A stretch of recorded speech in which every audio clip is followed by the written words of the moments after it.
Good morning, ladies and gents. Welcome to September the 9th. And it's looking like it could be a sunny day. But we could have a thunderstorm again later on, but we'll see what happens. Bit of housekeeping first. On the 8th of September, i.e. yesterday, the UK lost its monarch. The Queen Elizabeth II passed away at Balmoral. Obviously there's a lot of condolences out for her, to the family and pretty much to the country. We are officially in mourning. The UK is in mourning. So King Charles III is now, I can't remember which one it is. Charles III is now our king. So King Charles III is now our king. I'm not particularly a royalist or following all that, but the Queen did do a lot for this country. Even starting from the Second World War, when she was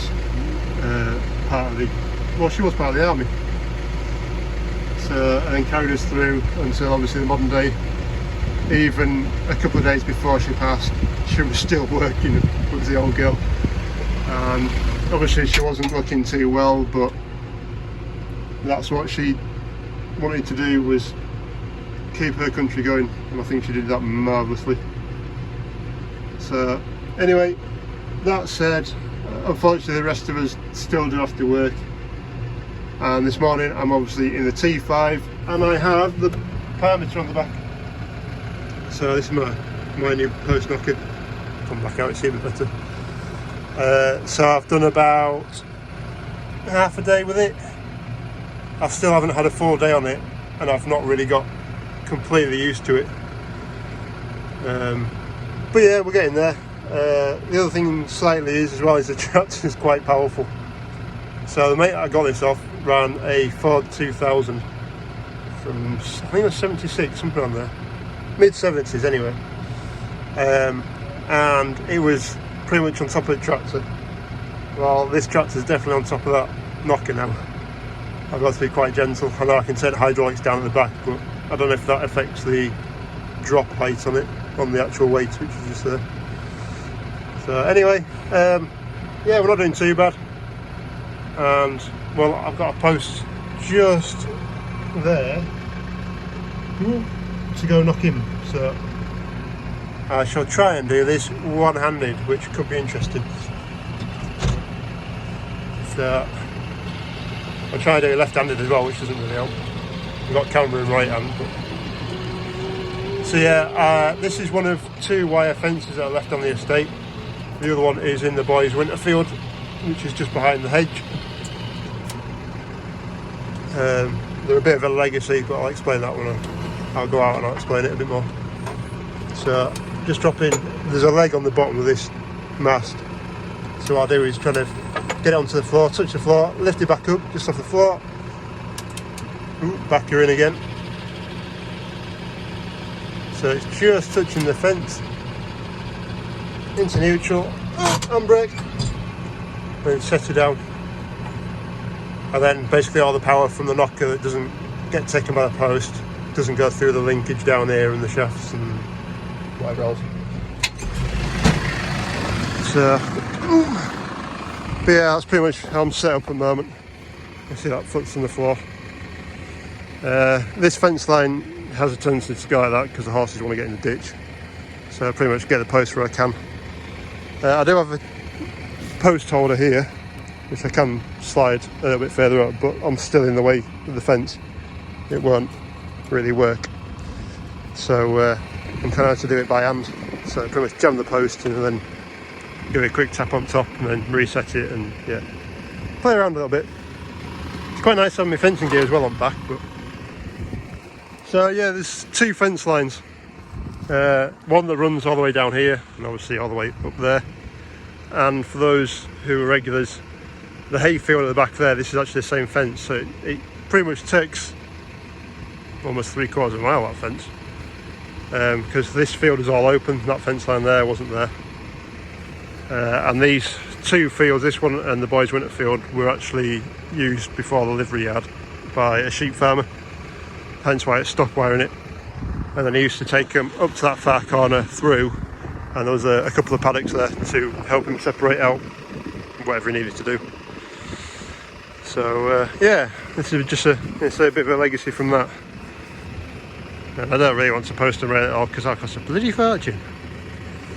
So yeah, knocker's doing quite well. The only real adjustment I've got is my forward backwards at the moment on this turnbuckle or top link.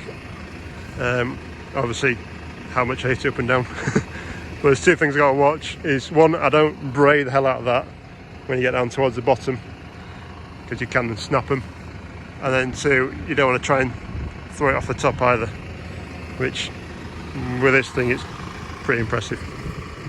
So right, I'll try and get you set up and we'll just do a quick knock into this.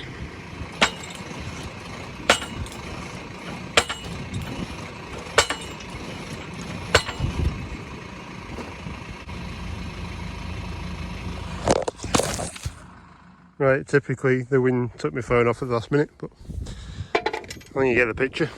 So yeah, posting.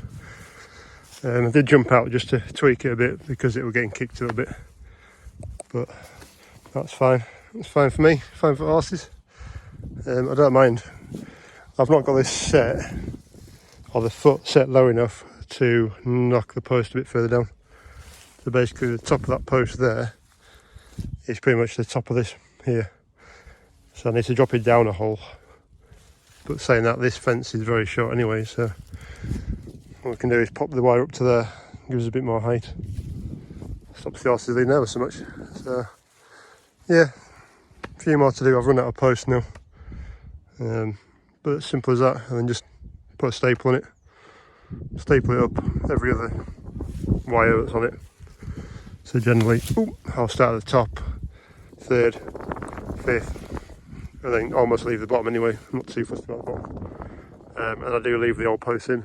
I know some people take them out, but I'm never really bothered. While I'm on it, I guess I should explain what this is as well. But first I need to turn it round, so I'll just wang it round. Right, so this is a little gadget to hold the posts in place. Say it doesn't work for these because I've got the wire there already. But if it was pre-wire, or just putting posts in for like post and rail, I can see it being quite handy. This whole thing actually turns 90 degrees either side, or 180 from either side. So it does sit out here and about 3 foot out from the tractor. But what this is there's a turnbuckle here to slide it in and out. There's a pin here that you need to take out. But that just allows this to go around, weight around and lock like that. And this can slide in and out. So depending what size your post is, you can make it fit in this gap and hold it snug on 4 sides. There are multiple holes down there to change it, which we might have to do for 5x3s. Because my mate was knocking in 7x7s, I think it were. So I might have to change around a bit for rounds and squares. But yeah, that's the idea of it. So it clamps it right in there and it can't move and twist, which it does quite a bit. So yeah, nice little contraption that. Apparently these get lost quite often, or damaged or whatever else, so it's quite nice to have it on. And it'll be cracking for any jobs that we have that are like new fence lines, which there was talk of possibly doing in this field, but breaking it up into, well, this field into another 2 fields rather than one big field. But yeah, if it's a brand new fence line, that'll be just the job, just to run down, straight line, boom, boom, boom, done. So yeah, not too bad.